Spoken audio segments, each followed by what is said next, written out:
안녕하세요. CS 탄탄 영어 초급 스피킹에 오신 걸 환영합니다. 저는 스티브고요. 저는 사이러스입니다. 오늘은 지난 시간에 배웠던 주격보에 이어서 목적어에 대해서 배울 건데 아울러서 목적어와 주격보의 차이점에 대해서도 배우도록 하겠습니다. 그럼 강의를 한번 시작해 볼까요?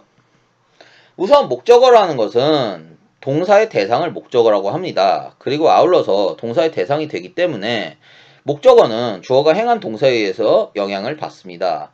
그러면은 이렇게 얘기를 해놨는데 뭐 과연 무슨 소리인진 좀 난해하죠? 그렇죠. 이렇게만 얘기하는 것보다는 아무래도 예문을 통해서 보는 게 더 좋겠죠? 맞습니다. 그래서 예문을 한번 살펴볼게요. 그림을 한번 봅시다. 그림을 보니까 누가 한 대 치고 있네요. 오, 아우 아프겠다. 근데 여기서 보시니까 예문은 이제 때리는 사람을 저라고 합시다. 그래서 Steve hits라고 이렇게 나왔는데 구성은 주어와 동사로 되어 있습니다. 주어와 동사로 되어 있는데 뭔가 허전하네요. 그렇죠. 그냥 스티브가 때린다? 뭐가 완전하지 않은 것 같아요. 누굴 때렸을까요? 그냥 제 옆에 있는 선생님 때렸다고 합시다. 오케이. 예, 좋습니다. 그러면 Steve hits Cyrus라고 하면은 보시면 아시겠지만은 스티브가 이제 누굴 때렸는지 알 수가 있네요. 사이러스 선생님을 때렸네요. 사이러스 선생님을 때렸고 그 다음에 이 사이러스 선생님은 어떻게 됩니까? 스티브한테 맞았기 때문에 히트 동사 히트의 대상이 됩니다. 즉 사이러스라는 이 단어는 뭐가 되냐? 목적어가 되는 것이죠. 스티브가 때렸으니까 때리면은 뭐 맞는 사람이 있어야 되겠고 그게 예. 바로 목적어 사이러스가 되는 거죠. 그리고 이 사이러스라는 목적어는 어떻게 됩니까? 스티브의 때리는 동작에 의해서 많이 아파하겠죠. 그렇죠. 영향을 받네요. 음, 그럼 다음 예문을 한번 넘어가 볼까요? 다음 예문을 이렇게 넘어갔는데 당연히 사이러스 선생님은 이제 화가 났겠죠. 그래서 뭔가 집어 던졌네요. 그러면 여기서 문장을 보니까 Cyrus throws라고 해서 역시 위의 문장에 마찬가지로 처음에는 주어와 동사가 이렇게 나옵니다. Cyrus throws. 뭘 집어 던졌지? 알 수가 없네요. 그렇죠. 사이러스가 던진다. 그러면 뭔가를 던져야 되잖아요. 그렇죠. 뭔가를 던져야 되는데 다행스럽게 옆에 그림이 나와줬네요. 돌을 던졌네요. 돌을 던졌으니까 돌을 집어넣어 봅시다. 그러면 Cyrus throws a rock 이렇게 되면서 a rock이 뭐가 됩니까? throws 즉 던지는 것의 대상이 되니까 a rock이 목적어가 되겠습니다. 그렇군요. 예, 그렇습니다. 이대로 끝나진 않겠죠. 다음 예문 한번 살펴볼까요? 다음 예문 보니까 당연히 돌이 이제 날아가니까 반드시 뭔가 치겠죠.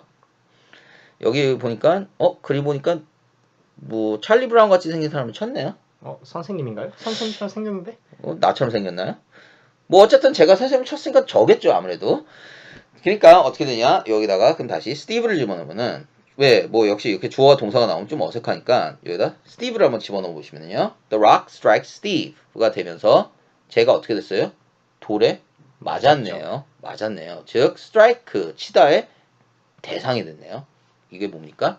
목적어입니다. 그렇습니다. 그래서 목적어라는 거는 이제 동사의 대상이 되는데 이렇게 생각하시면 돼요. 스티브가 때린다. 첫 번째 문장 보시면은 그러면 맞는 대상이 있어야 되겠죠.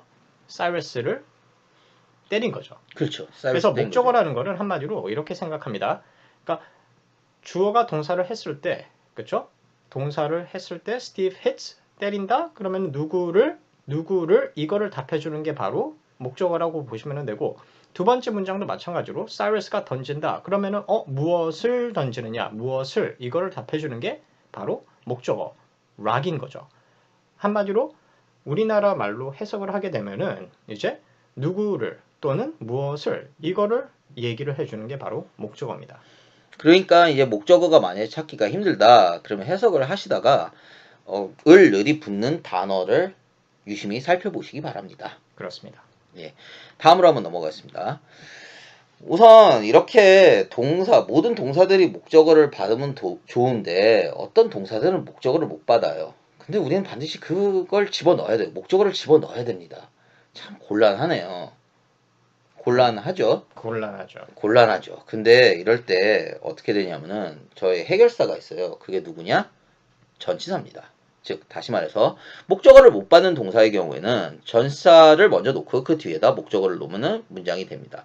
역시 마찬가지로 예문을 통해서 살펴보도록 하겠습니다. 우선 예문을 살펴보시면요. 이제 그림을 보시면은 스티브하고 사이러스하고 이제 화해를 했어요. 선생님들끼리 이제 화해를 했습니다. 그래서 둘이 뭐하고 앉아있죠, 쌤? 거기 보니까 터크라고 나와 있으니까 뭐 얘기를 하는 건가요, 서로? 그렇죠. 서로 얘기를 하겠죠. 그럼 막상 우리가 이제 앞에서 배운 내용도 있고 하니까 막상 생각나는 문장은 Steve talks Cyrus 라는 문장이 이제 생각이 날 수가 있는데 이렇게 되면은 이거 뭐가 어색한데요? 스티브가 말한다. 근데 이게 스티브가 말한다, 사이러스. 이렇게 해석이 돼요. 이렇게 해석이 되고 그게 왜 그렇게 해석이 될 수밖에 없느냐? 이 talk라는 동사는 어떤 누구에게 말한다, 무엇에 대해서 말한다 이런 뜻을 갖는 게 아니고 그냥 말하는 동작 자체를 가리킵니다. 즉 다시 말해서 그냥 말하는 동작 자체를 가리키기 때문에 목적어를 못 받아요. 그래서 그냥 말을 한다 이런 뜻밖에 안 되는군요. 그런 뜻밖에 안 돼요. 그러니까 여기서 뭐 누구에게 말한다 이런 말을 집어넣어 줘야 되는데 그 역할을 하는 게 바로 전치사고요. 여기서는 우리말의 에게에 해당하는 to를 넣어버리시면은 문장이 이제 깔끔하게 이어지죠. Steve talks to Cyrus 하면 이제 어떻게 돼요? 스티브는 사이러스에게 이야기한다 라는 식의 문장이 나오게 됩니다. 좀 더 이해를 돕기 위해서 다음 예문 한번 살펴볼게요. 그러면은 역시 스티브 쌤이랑 사이러스 선생님이랑 얘기하고 있으니까 사이러스 선생님은 당연히 스티브 선생님을 쳐다보겠죠. 쳐다보면은 우선 생각나는 문장이 Cyrus looks Steve. 우리 입장에서 생각하면은 사이러스는 스티브를 쳐다본다 라고 생각할 수 있는데 문제는 뭐냐면 이 look라는 동사입니다. look라는 동사 같은 경우에도 아까 talk라는 동사와 마찬가지로 보는 행위 자체를 그냥 가리키는 동사예요. 그러니까 사이러스 본다, 사이러스는 본다, 스티브 이렇게 된다는 건가요? 그렇죠. 을들이 절대 못 나와요. 그러니까 영어 원어민들 입장에서 을들이 안 나옵니다. 그래서 그 을을 집어넣기 위해서 이제 뭘 넣느냐? 전치사를 집어넣어야 되는데 이거 알아두세요. look라는 전치사 누구와 이야기한다. 누구를 쳐다본다. 이렇게 나올 때는 at라는 말을 집어넣어야 되는 거죠. 그렇군요. 그러면 깔끔하게 사이러스는 스티브를 쳐다본다. 라는 뜻이 됩니다. 그래서 우리가 일반적으로 이제 한마디로 목적어가 뒤에 오는 붙는 동사들을 흔히 보면은 행위동사, 행동동사가 많습니다. 맞죠. 그렇다 그래가지고 모든 행동동사 뒤에 우리가 바로 목적어를 붙일 수 있는 것은 아니고요. 보시다시피 이렇게 talk나 look와 같은 동사 같은 경우는 전치사가 오고 그리고 목적어가 와야 된다는 거죠. 그러면은 이제 뭐 어떤 동사가 전치사가 붙고 어떤 동사는 전치사가 안 붙나요? 이것 때문에 고민하실 텐데 솔직히 뭐 이거는 외울 수밖에 없는 거죠. 외울 수밖에 없습니다. 그냥 이렇게 이런 talk나 look와 같은 동사가 나오면은 그 함께 나온 전치사를 같이 알아두시는 게 중요합니다. 그렇죠. 그래서 talk to 그리고 look at 이렇게 같이 외워주시는 게 좋고 그러면은 이제 뭐 이런 동사가 또 뭐가 있나요? 라고 궁금하실 텐데 뭐 앞으로 우리가 공부를 하면서 이런 동사는 많이 접할 거고 이런 동사가 나올 때마다 저희가 또 언급을 할 거예요. 이거는 전치사와 같이 외워주세요. 라고. 예. 그러면은 다음으로 한번 넘어가 보겠습니다. 다음에 넘어갔을 때 이제 이때쯤 되면은 우리가 이제 좀 궁금한 게 있을 수가 있는데 과연 목적으로 나올 수 있는 단어가 뭘까? 라고 궁금해할 수가 있겠죠. 그러면은 뭐 그냥 단도직입도 하자면은 뭐 우리가 문법책에서 많이 볼 수 있듯이 목적으로 나올 수 있는 품사라 그래요. 품사는 여기서 단어입니다. 단어가 뭐가 나올 수 있냐? 명사가 나올 수가 있고 대명사가 나올 수 있습니다. 말 자체는 되게 추상적인데 결국 명사는 뭐냐면은 어떤 사람, 사물, 동물, 장소 등의 이름입니다. 그리고 대명사는 뭐냐? 이 대자가 대신할 대자거든요. 한자로. 즉 다시 말해서 명사를 대신한다는 말입니다. 예문을 통해서 좀 더 살펴보도록 합시다. 그림을 먼저 볼까요? 그림을 보시니까 고양이 한 마리가 있네요. 꽁치 같은 걸 앞에 두고 있네요. 고양이는 생선을 참 좋아하죠. 그렇죠. 근데 얘는 별로 뭐 기뻐 보이지가 않는데. 그러게요. 왜 안 기뻐 보일까? 고양이 생선 참 좋아하는데 그죠? 어디 아픈가? 뭐 아프다고 할 수도 있고요. 뭐 제 생각에는 고양이가 생선을 매일 먹었기 때문에 좀 질린 것 같아요. 여기서 포인트입니다. 고양이가 생선을 매일 먹는다 라는 걸 영어로 말하면 어떻게 됩니까? The cat eats a fish every day 라는 문장이 나오겠죠. 그럼 여기서 보시면 이제 the cat하고 a fish가 나오고 있는데요. the cat은 목적어가 될 수가 없죠. 주어죠, 얘는. 주어죠. 이게 주어는 그리고 알다시피 동사 앞에 나와서 동사를 행동하는 말입니다.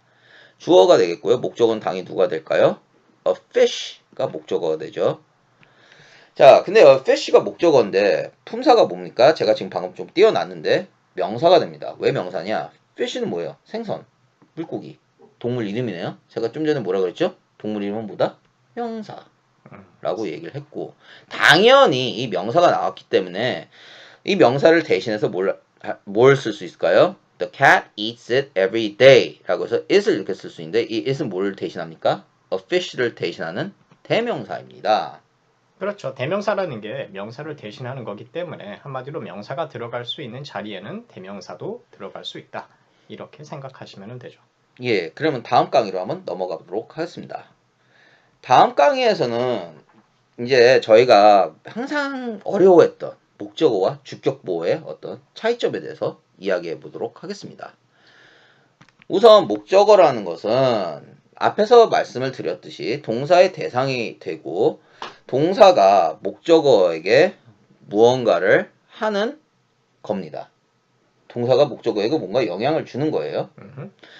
그래서 예문을 보시면은요, The man ate my steak 라고 이렇게 나오면은 어떻게 되냐? 그 ate라는 동사, 즉 먹었다는 동사가 어떻게 됩니까? 스테이크를 먹어버리는 것입니다. 나의 스테이크를 먹어버리는 거예요. 그래가지고 어떻게 돼요? 스테이크가 어떻게 돼요? 먹힘을 당하죠. 그렇죠. 예, 동사의 대상이 되는 겁니다. 반면에 주격보호라는 건 뭐냐? 주어를 보완해주는 말입니다. 다시 한번 말합니다. 주어를 보완해주는 말이에요. 즉 주어에 대해서 설명을 해주는 것이고 관계는 어떻게 되냐? 주어와 주격보호는 같다. 이런 관계가 이제 나오게 되는 것입니다. 예문을 보시면요. The man is a firefighter 이라고 얘기를 이렇게 문장이 나왔는데 보면은 그 남자는 뭐다? 소방관이다. 라고 이렇게 설명을 해주는 거예요. 그렇죠. 그래서 이렇게 생각하시면 돼요. 그러니까 목적어 같은 경우는 그러니까 주어와의 관계가 그렇게 중요하진 않고 동사와의 관계가 중요합니다. 그러니까 남자보다는 동사를 보세요. 먹었다. 그러면은 뭘 먹었냐? 무엇을? 스테이크를. 그쵸? 그 스테이크가 동사의 영향을 받고 동사의 대상이 되니까 얘가 목적어가 되는 거고 주격법 같은 경우는 동사와의 관계가 뭐 없지는 않지만 동사와의 관계보다는 주어와의 관계가 훨씬 더 중요합니다. 남자가 주어죠. 그럼 이 남자가 누구냐? 남자가 바로 소망관이다. 그래서 주격보호라는 거는 주어가 무엇인지 아니면은 주어가 어떠한지를 설명해 주는 게 바로 주격보호죠. 그래서 firefighter이 바로 남자고 남자가 바로 firefighter이다. 그렇죠? 예. 이렇게 우리가 볼 수가 있겠습니다. 맞습니다. 그래서 여기서 이제 목적어와 주격보호의 차이점에 대해서 좀 더 다시 한번 잘 생각을 해보시고요. 오늘은 강의를 마치도록 하겠습니다. 근데 이 강의만 듣고 끝내는 것이 아니다. 이제 저희가 제공해주는 연습 문제 동영상을 보시고 좀 꾸준히 연습하는 것도 많이 중요하죠. 그럼요. 이론적으로 아는 것도 중요하지만 어떻게 보면 그것보다 더 중요한 게 이론을 응용해서 한번 연습을 하는 게 더 도움이 되겠죠. 예, 100번 옳은 말입니다. 그러면은 오늘 여기까지 강의를 해서 끝마치도록 하겠습니다. Bye bye everyone. Bye.